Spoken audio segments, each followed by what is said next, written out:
This is Dolynny TV, ladies and gentlemen.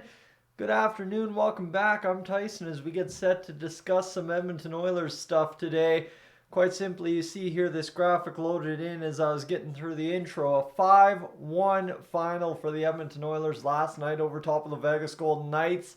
And I think the narrative a little bit different following game two than it was following game number one for the Edmonton Oilers. But the big part here that I really want to get down to and discuss for the Oilers and the Golden Knights going into game three tomorrow night is the fact that the tone has been set for this series now. And my goodness, we are in for what is going to be an absolutely unreal finish, whether it take another 5 games, 4 games, or 3 games to decide who takes home this division championship, in essence, I guess you could say, before we get on to the Western Conference Finals against either Dallas or Seattle. Before we get there, though, friends, if you're new to the channel right now, what I need you to do is consider hitting that subscribe button for me, right? You might have tuned in and found the live streams before. You might not be familiar yet with the video styles that we do here on the channel as of right now. So definitely I want you to hit that subscribe button, kind of get the feel for what Dolynny TV is, and stick around because we got more playoffs coming up. I can almost guarantee that just in my heart of hearts. And two, we've got the off season and then a new season on the horizon sometime at the end of August when we get down to the nitty gritty of those rookie camp games. All right, friends, that's where we have it. A 5-1 final for the Oilers, as mentioned right off the top. But what I need you to do right now is think about what else happened in that hockey game. The Oilers, they quickly set themselves to win this hockey game, right? Up 4-0 very, very quickly into this hockey game. I think it was just barely into what was it, the 17-minute mark, I guess you could say. So less than 17 minutes into this hockey game, and the Oilers had been up 4-0 at the time and on cruise control the rest of the way home. So you got to think about that. That's a really nice thing to have. Is the Oilers needed a response in game one. They came out flying in game two, put up 4 unanswered in the first, and actually put up 5 straight without Vegas being able to answer until they answered a minute and a half into the third. So it's kind of wild to think what the Oilers did in that hockey game against the Vegas Golden Knights. But you look at this one too, they controlled the shot department for more than half the game. Vegas was lucky to get 10 shots halfway through the first half of this hockey game. And then, of course, too, the hits were in the 30s. So not overly physical in that aspect, but I think there's a little bit more physicality that we'll get to in a matter of moments that will explain what happened there, because you look at the penalty minutes, and friends, you ask yourself when the last time you saw the Edmonton Oilers and their opponent have these figures for penalty minutes. The Vegas Golden Knights had 70 minutes worth of penalties, and the Edmonton Oilers had 54 penalty minutes as well. The power plays were 6 for the Oilers and 3 for the Golden Knights.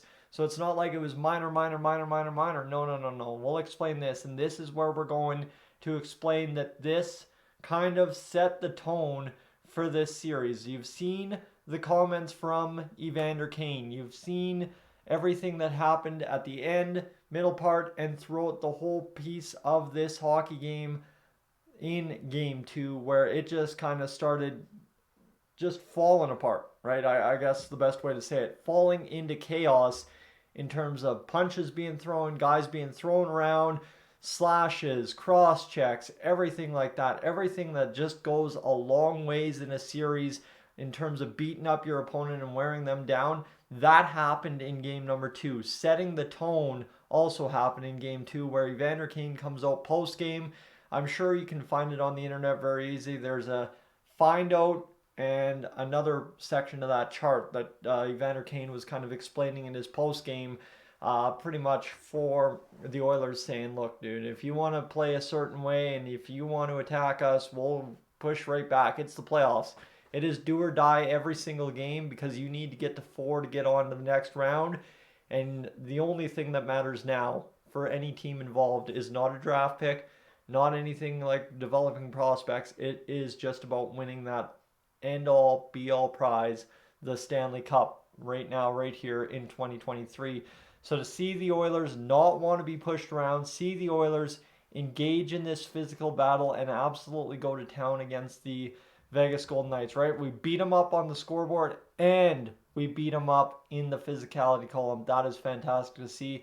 The first period, not really much there to see, but then you kind of see things get away from things here in this second period. It all started with the Mark Stone and Vincent Desharnais cross-check and slashing situation. And right, just two guys, little extra chops at the end of each other, and they both get taken off. It's a 4-on-4. But then all of a sudden, you also have the Brett Kulak 5-minute major for fighting against Brett Howden. That was just about 2.5 minutes later. And that was, okay, hey, we're actually here? Because in my history watching the Oilers in the playoffs, you don't see much at all, if any, fighting in terms of the past several years. Maybe go back to 05-06 in a series against the Anaheim Ducks, and we're talking about something a little different. But you look at the Oilers here, it was unreal to see Brett Kulak go out there. He's dropped the gloves a couple times this year, but he goes out there and drops the gloves and really wants to make a statement, throws the guy to the ground, good to go. But then the camera's showing a reverse angle, and there's this massive brawl going on in the back corner over there, where you've got Keegan Colasar, Evander Kane getting a 4-minute double minor for roughing. You've got Nick Bjugstad getting a roughing call. You've got Alex Pietrangelo getting a roughing call. So that is the old typical scrum-style playoff brawl that you are used to in the older school NHL stuff, right? I'm not necessarily talking the 80s, 90s, early 2000s. I'm talking the mid-2000s to the mid-2010s, where this kind of stuff was happening after every whistle.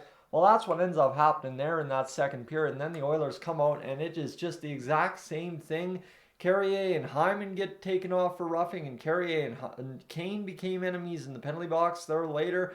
You then have at 14:41 into the third period, you have a 10-minute misconduct to Nicholas Hague. You have a 10-minute misconduct to Keegan Colasar, and 2 minutes for roughing. Just another big mess right there. And then you have this one here at the end of the game, where you have Klim Kostin, Nick Bjugstad, Evander Kane, Zach Whitecloud, Nicholas Waugh, and William Carrier come out and just absolutely mess around out there. And that last 24 seconds, what I mean by setting the tone, right? You could talk about the Keegan Colasar incident there with Evander Kane all you want.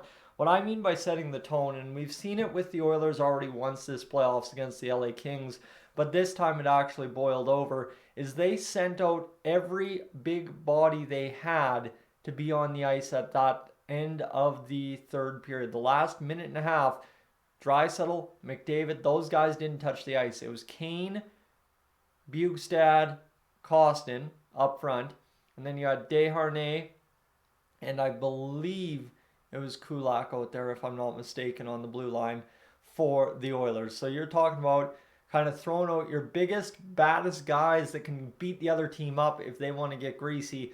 And that was kind of the situation is for the Oilers. They went out there and, again, similar to what we did in that LA series, but actually now physically beating them up as well at the same time. Definitely threw down how the series is going to go, hopefully for the rest of the way, is just kind of like the tone being set, right? The Oilers not messing around. They are here to win. They are here to physically impose their will in this series.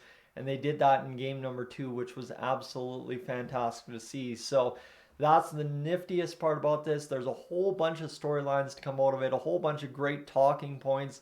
And really the best part is the Oilers just showed once again to us, we've already talked about them being a team and why they might be unstoppable. This is again another case in point of that, because they come out and they show in a game that, right, they could have very easily gotten physically intimidated by Vegas. And I mean, the penalties could have gone a different way, however you want to say.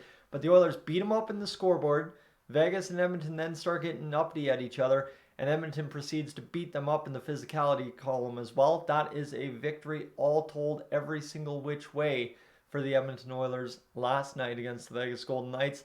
And you can only hope it sets the tone, A, for the Oilers dressing room the rest of the way home, but for the series the rest of the way home as well. So friends, I'm Tyson, this is Dolynny TV. Thank you so much for being along for the ride this afternoon, this evening, whenever you're tuning in. Heck, you might be tuning in prior to game time on Monday. So that's fine and dandy. It's Sunday afternoon. It's about 26 degrees down here in southern Alberta again today. So don't mind me. I'm going to go sit on the back deck in the sunshine and get a little bit of maybe some color to these arms, I guess you could say.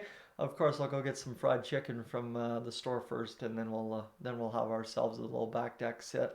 Anyway, friends, you enjoy your afternoon. We will talk if there's anything more to talk about. But before then, if you could hit that subscribe button on the way out, that'd be greatly appreciated. And I will be catching you tomorrow for another live stream. I'm up on out of here.